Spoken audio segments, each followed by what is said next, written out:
बिस्मिल्लाहिर्रहमानिर्रहीम। आज हम डिस्कस करेंगे सेक्शन 395 पीपीसी को, जो डील करता है डिकैटी की पनिशमेंट को। 3 अहम केस लॉज की रोशनी में इसको एलेबरेट एक्सप्लेन करूंगा और एंड पे 2 खूबसूरत अशार आपकी नज़र करूंगा। पसंद आए, फ़ायदेमंद मालूम हो, सब्सक्राइब कर दिया करें ताकि हर लेक्चर आप तक पहुंचता रहे। To start with, firstly, I would like to read out section 395 PPC, which read as punishment for dacoity. Whoever commits dacoity shall be punished with imprisonment for life or with rigorous imprisonment for a term which shall not be less than 4 years, nor more than 10 years, and shall also be liable to fine. यानी जो कोई डकैती का इर्तिकाब करेगा उसे उम्र कैद की सजा दी जाएगी, या उसको कैदे बामुशक्कत रिगरस इम्प्रिजनमेंट, कैदे बामुशक्कत की सजा दी जाएगी जो 4 साल से कम नहीं होगी। यानी यहाँ पर कोर्ट से डिस्क्रिशन ले लिया कानून ने, 4 साल से कम वो दे ही नहीं सकता सजा, और सजा की नौयत सिर्फ रिगरस इम्प्रिजनमेंट, कैदे बामुशक्कत, और 10 साल से ज्यादा नहीं दे सकता।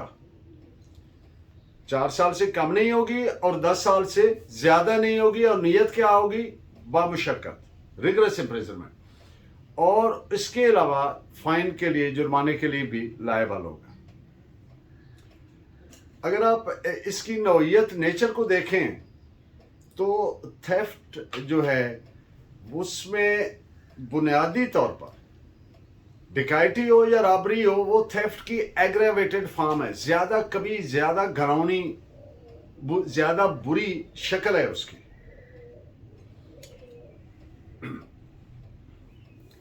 और इसके डिकैटी के जुर्म को प्रूव करने के लिए इस लेवल पे, ताकि मुल्ज़िमान को सजा हो सके, तो प्रोसिक्यूशन को नेसेसरीली जिन चीजों को प्रूव करना है वो है, नंबर 1 ये कि डाका मारा गया, यानी डकैती का जुर्म का इर्तिकाब किया गया। नंबर 2, या डकैती करने की अटेम्प्ट की गई, इर्तिकाबे जुर्म डकैती करने की अटेम्प्ट की गई। दोनों की सजा सेम है, अटेम्प्ट की गई या डाका मारा गया। और तीसरी बात कि डाका मारने वाले मुल्ज़िमान या डाका मारने की अटेम्प्ट करने वाले मुल्ज़िमान की तादाद 5 या 5 से ज्यादा थी। और आखिरी बात कि सब ने वहां मिलकर ये एक्ट किया, कंजाइंटली एक्ट किया, वहां मिलकर एक्ट किया। इन 5 इंग्रेडिएंट्स को प्रूव करना जरूरी है, इसके बगैर सजा नहीं होगी। अब जैसा कि अभी मैं बात कर रहा हूं कि 395 सेक्शन की रिक्वायरमेंट है कि मुल्ज़िमान की तादाद 5 या 5 से ज्यादा हो। अगर इससे कम हो तो वो रॉबरी बन जाएगी, लेकिन डकैती नहीं बनेगी। अब एक मुकदमा जिसके फैक्ट्स कुछ इस तरह से हैं कि मुल्ज़िमान तो 5 थे, उन पे फर्द जुर्म आयद की, चार्ज फ्रेम किया। अब आप जानते हैं कि जब फर्द जुर्म आयद करते हैं मुल्ज़िम पे, तो जो क्राइम है उसकी जो सिनॉप्सिस है, उसका जो आउटलाइन स्केच है, उसके जो सेलिएंट फीचर्स हैं, वो मुल्ज़िम को पुट किए जाते हैं। फॉर इंस्टेंस कि जनाब फलां वक्त पे, फलां तारीख पे, फलां जगह पे, फलां प्लेस पे, फलां बंदे के साथ आपने ये एक्ट किया। अब ये उसको आउटलाइन उसको पेश किया गया कि ये इसलिए पेश किए जाते हैं so that the accused must be knowing for what allegation और charge he is going to be tried, ताकि वो अपना डिफेंस कर सके। मुल्जिम को पता होना चाहिए कि मेरे पे कौन सा इल्जाम लगाया है, ताकि वो अपना डिफेंस करे। एक मुल्जिम को उन्होंने आउटलाइन स्केच दिया इल्जाम का, दूसरे को दिया, तीसरे को दिया, बाकियों के बाबत कोई लफ्ज नहीं। तो लिहाजा इस तरह का चार्ज 395 के तहत फ्रेम करना, जिसमें 3 आदमियों को तो आपने कंप्लीट वो आउटलाइन स्केच दे दिया, जो सेलिएंट पार्ट्स ऑफ एलिगेशन है उनके सामने रख दिए, ताकि वो अपने आप को डिफेंड करें, जबकि 2 के बारे में बिल्कुल कुछ बयान ही नहीं किया।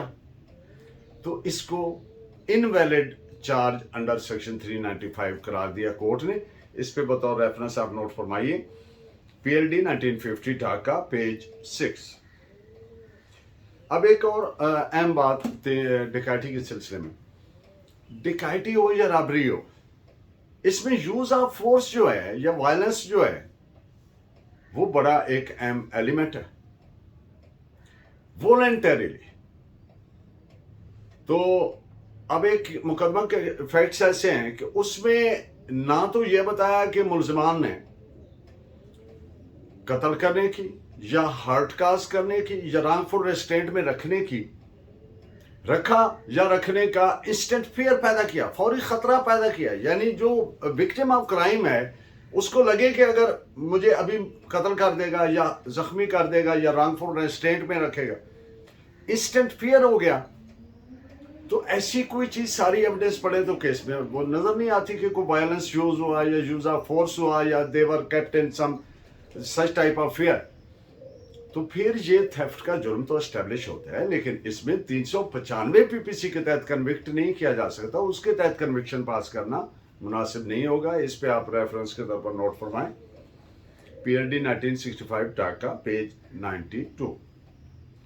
और आखिरी बात कि जो टेस्ट आइडेंटिफिकेशन परेड है, जिसको कॉमनली बोलते हैं शनाख्त परेड, शनाख्त परेड की एविडेंस आप जानते हैं कि केस टू केस वेरी करती है, तब्दील होती रहती है। लेकिन शनाख्त परेड की एविडेंस पे, क्योंकि डकैती रॉबरी के केसेस में ऑलमोस्ट ऑलवेज तकरीबन बहुत रेयर है कि नॉन मुलजिम हो, ज़्यादातर नामालूम के खिलाफ FIR होती है। तो उसमें जब व्हेन दे आर अरेस्टेड तो उनकी शनाख्त परेड करवाई जाती है। जो विक्टिम ऑफ क्राइम है वो उनको शनाख्त करता है मैजिस्ट्रेट की मौजूदगी में, उसके अपने प्री रेक्विजिट्स हैं। अब अगर शनाख्त परेड प्रॉपर हुई है, अकॉर्डिंगली हुई है, जो उसके प्री रेक्विजिट्स हैं उनको अकॉर्डिंगली फुलफिल किया गया है, और that rings true and that inspires confidence, दिल को लगता है कि ये बिल्कुल ठीक है, प्लाजिबल है, कोजेंट है, तो फिर इस एविडेंस शनाख्त परेड वाली की बुनियाद पे ही सजा दी जा सकती है। और आज के 2 अशार हैं कि कहीं कहीं से कोई रास्ता निकलता रहता है, कहीं कहीं से कोई रास्ता निकलता रहता है, इसीलिए तो मुसाफिर भटकता रहता है। 1000 कोहे गिरां रास्तों में हायल हों, 1000 कोहे गिरां रास्तों में हायल हों, निकलना चाहे तो चश्मा निकलता रहता है। आपका बहुत शुक्रिया। Please keep watching and guiding me by your valuable comments. अल्लाह ने